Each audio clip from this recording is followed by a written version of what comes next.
When are you gonna give me grandkids? Talk to your firstborn about grandchildren. I don't want him procreating.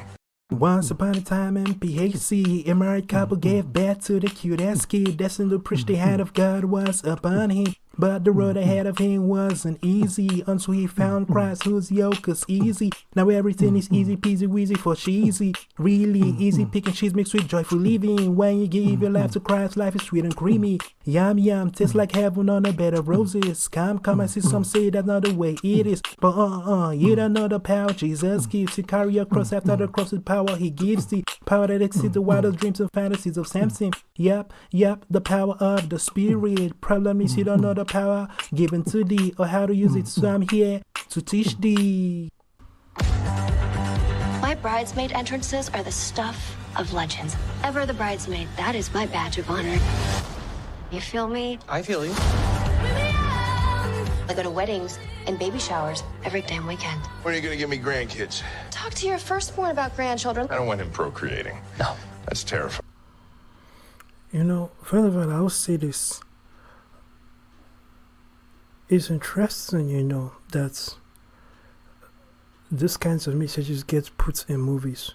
We see a situation where they are putting, you know, a woke message crafted into the movie, a feminist message of, oh, the father is putting pressure on the woman to procreate, to give birth to life. But that is the purpose of, you know, that is one thing that have kept humanity going. But of course, with this woke era that we live in, it's all about demonizing reproduction, especially when it's white people reproducing, you know. But keep in mind, as the woke crowd, as the climate change crowd are pushing this rhetoric of decrease the Earth's population, oh, it's not safe to bring in a baby and all of that, and all this situation. When they are doing it, there are a bunch of other people who are not subject to all that propaganda. For example, Muslims. Muslims are marrying more and are reproducing more. And they are seeing the benefits even more. China's large population, we are seeing it as the advantage that it is.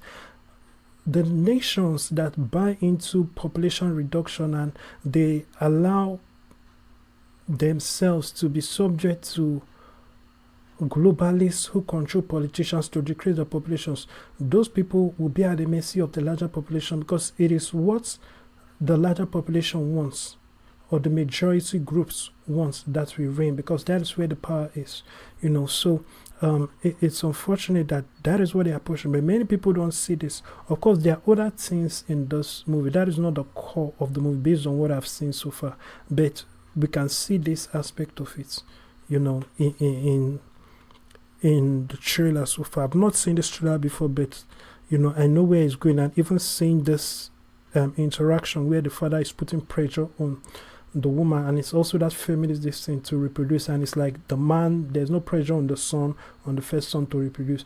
But you see, everyone should reproduce, you know. It's important for humanity to expand and to grow, but this is that propaganda they are pushing. This is that wokeness. And the interesting thing is that the people who make this movies, they don't have to be a part of any globalist organization or cartel. The thing is that they have already been in school systems and are bought into ideologies that have all this predefined stuff, all these predefined ideologies, whether it is from schools or not even schools, but entertainment media, or even the concepts of, oh, this is what is good for the climate, oh, this is what is good for women, oh, this is women empowerment, oh, don't put pressure on the woman, you know, to give birth, to reproduce, to have a family, you know, let her do her own thing, you know, get a job and stay in the workforce, all those kinds of foolishness. But let's keep watching this and see where this goes. I go to weddings and baby showers every damn weekend. When are you gonna give me grandkids? Talk to your firstborn about grandchildren. I don't want him procreating. No. That's terrifying thought. Yeah, nobody wants that. I don't have a man. And also it buys into the men are stupid, men are dumb. Oh, the male is so dumb to procreate. And we see this in sitcoms. A lot of the sitcoms, the men are dumb and the men are stupid. And keep in mind, as the Western society, you know, predominantly, you know, once, you know, white dominated America, UK keep pushing on this propaganda. like I said, the Muslims are not into it. I would like to say that we Christians, we should break ourselves out and do our own thing. We should have our own vision, our own united vision. And part of what we are going to do is to have large families. You know, white folks, preserve your white race. You know, racial marriage is cool when it's cool, but it cannot replace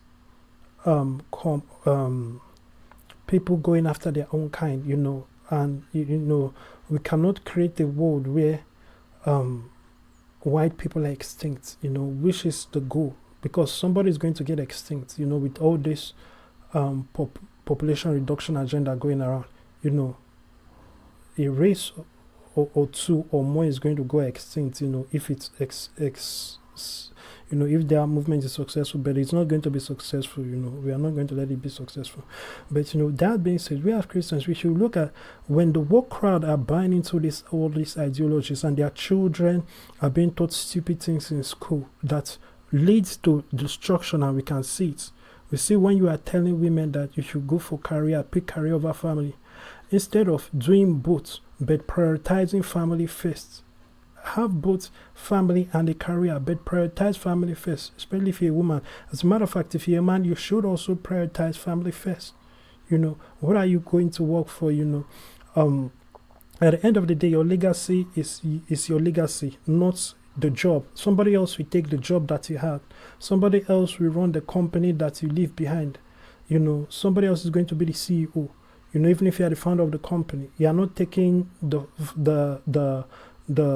running of the company and the paper documents and all of that. You are not taking the computers and the hard drive to the grave or you know, with you to the other side. So you have to be wise and understand what comes first.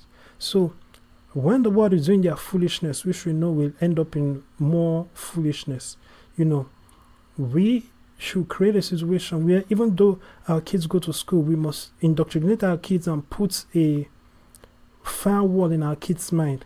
Look, we are in a world where, you know, the structure that you have to put your kids in school for now, you know, we'll work on changing that, you know, because it shouldn't be compulsory, but put a firewall around your kids' mind.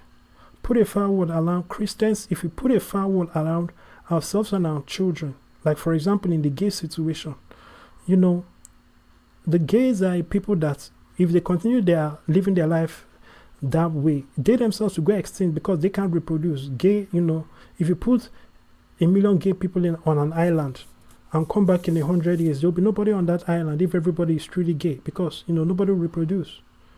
You know, so that is the reality. The ideologies, just woke ideologies, is anti-human. So what we have to do is, rather than the church acclimatizing and trying to appeal to the world and we water down, trying to understand the world, trying to make the world more like trying to push friendship with the world. And a number of Christian leaders or people who call themselves Christian leaders or are looked upon as Christian leaders, they have the fame, you know, and they are branded themselves that way. They love to pander. They pander so much, it's crazy, you know. So we, true Christians, we must solidify, you know, our base. We must become, you know, united and firm in what we stand for, what we believe in. And as we live in a world, as long as we do not take in this nonsense from outside, we are not going to be destroyed, because their own ideology, everything that the world pushes, is going to self-destruct those who embrace it. All levels of wokeness will self-destruct everyone who embraces it. But let's keep watching this trailer. Or any legit prospects. What have I ever done? Am I not suitable for life? You are very suitable for life. I feel like I'm running out of time. Are you seeing anyone now? I'm seeing everyone now. It's sort of an all-you-can-eat buffet. How old are you? Please say. You see, and also promoting prostitution as part of feminism. This is so sad. 32 or 33. Because Nelly? when a woman is doing all this casual sex stuff and, you know, sexual liberation foolishness, you know, that is just prostitution. You know, whether she's getting paid for it or not, it's still prostitution. A loose woman is a loose woman. I'm 34. Stupid. I want you to remember, they can be in Never Never Land. Never growing up, never aging. See the reality. When she's multiplying, this is not the way to look for a spouse.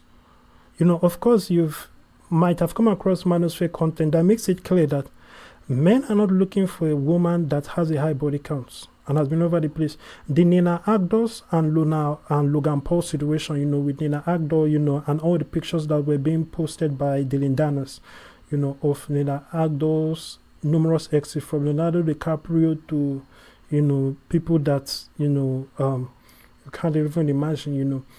All these people, you know, it decreases a woman's value in the dating market space as far as marriage is concerned.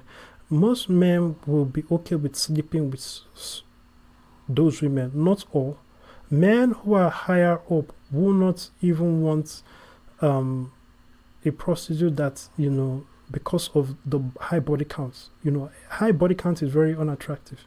But some men will go along with sleeping with that, but they will not marry that. And you have to understand there's also the situation of men rating men based on the woman they are with, you know. We live in a world, you can see how men buy cars, expensive cars, not because they like the cars, but because of the perception and because of what it means and how they will be viewed by other men and society at large. That's the reality. Now, having a woman on your arm and treating her like a jewel when she has been everybody's toy and passed around like everybody's, you know, sex toy, that makes the man look terrible. It's a big L. You know, as a matter of fact, a man will feel more honorable and better wearing rags and walking around. So if you're a woman and you have no problem, if you're a woman and you have a problem with a man wearing rags and not a clean cut suit, you know, then why on earth will you think that sleeping around is going to get you the kind of man you're looking for? Because the reality of the matter is that only a man that doesn't mind wearing rags, you know, doesn't mind, you know, letting himself go completely, you know, is all out crazy and smelly, you know. Only that kind of man, you know, might not mind marrying a girl that have been passed around. But, you know, amongst men themselves look down on those kinds of men. So even if a man finds himself in a position where he falls in love with a prostitute and he wants to marry that prostitute, his marrying that prostitute takes a lot of respect from him and takes a lot of opportunities from him that he would have gotten, because other men now look at him differently. There are a lot of doors he will not be open because of that. The kind of woman a man has, you know, is an adornment on him. It reflects on him. You know, many people don't know that, sadly, but this is common knowledge and this is something that's even in the Bible. So, you know, keep that in mind, you know. But here they are promoting something that, if anything, the manosphere and red pill content online as regards to dating should have taught women, it should be that men really do not like women with high body counts. They may sleep with them, some may sleep with them, but not marry them. But apparently this is the other way around, you know. That woke doctrine, that woke ideology, that woke mindset, that perspective, that is what they are promoting. But those eggs, they are. If I don't spend $13K to freeze my eggs, I might never be able to have kids. Meanwhile, you're gonna wait till you're 70 to have a baby with an influencer. That is accurate, and I'm not embarrassed about it. What's new with you, Nellie? I'm thinking about getting my eggs frozen. That's amazing. Maybe I should have a baby shower. But you're not having a baby. What if I screw this up? I don't even know if I want kids. I've seen Euphoria. You're not gonna screw this up. Woo! You're buying time. Someone who's good enough for you is hard to come by. I mean, that's stupid, you know. That concept of someone who is good enough for you is hard to come by. Look at all the time you have wasted, and yet you are putting yourself on such a high pedestal, even though you are being passed around by all these men, and you are thinking that someone who is good enough for you is hard to compare. You are thinking it's the men's fault. It's the men. The men are not good enough for you. Or is it that, or the men will not put up with your BS? This is crazy. She has so many issues, but this is the nonsense that is pushed on women. And a lot of people, because of how they have structured things, some people may hear what I'm saying and feel that I'm attacking women, because that is the devil speaking to you, that is telling you that I'm attacking women. I'm trying to help you. You know, I'm telling you what it is. You know, this is how men think. You may say it doesn't matter. It matters, because who do you want to marry? Who do you want to be in a relationship with? Men. So you have to understand it's how men think, you know, that calls it at the end of the day. Someone once said, you know, women control access to sex, but men control access to relationships. You know, so it is what it is. You know, the man controls the access to the marriage, you know, to the wedding ring, you know, to walking, to her getting to that altar, you know. That's the reality. Either going through a renaissance or amidst the worst crisis of my lifetime. That scene where the two girls were lying down and looking into each other's eyes, that looks very gay, you know, looks very lesbian. Without what he's doing in this movie. Of my lifetime. Here we go. I won't even address the diversity foolishness, because if you notice, there's only one African American in this movie. You know, the whole movie. How many people find themselves in situations where in their friend group and in their neighborhood, in their community, in their circle of contacts, there's only one person of another race? And you know, this is the problem with diversity, because there are so many things about this. You know, this is not real. This is not real. You know, so it's like, oh, we have to do some diversity stuff. So they just threw in someone with African American skin tone. Just threw that into the mix. You know, everybody else is white. Just be honest and make everybody white, and you know, let us enjoy, watch the movie like that. It's more realistic than creating a situation where there is one. You know, let us just for diversity, we throw in one. Here we go. Down here, you look like, I'd say... Virgin? Definitely not. Okay.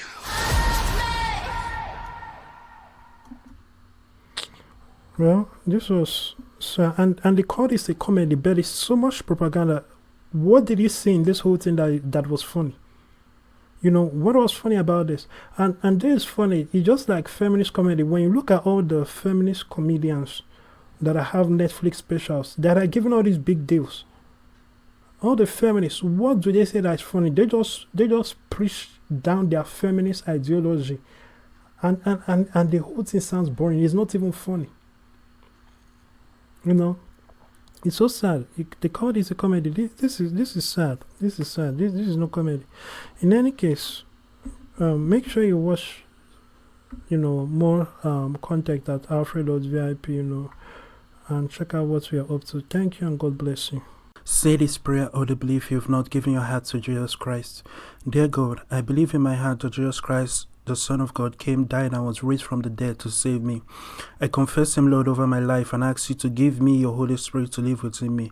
I receive your Spirit by faith, and thank you for I am now born again. In Jesus' name, amen. If you just prayed that prayer, congratulations, you're now a Christian. Go to Alfred.vip and get resources that will help you with your work with God.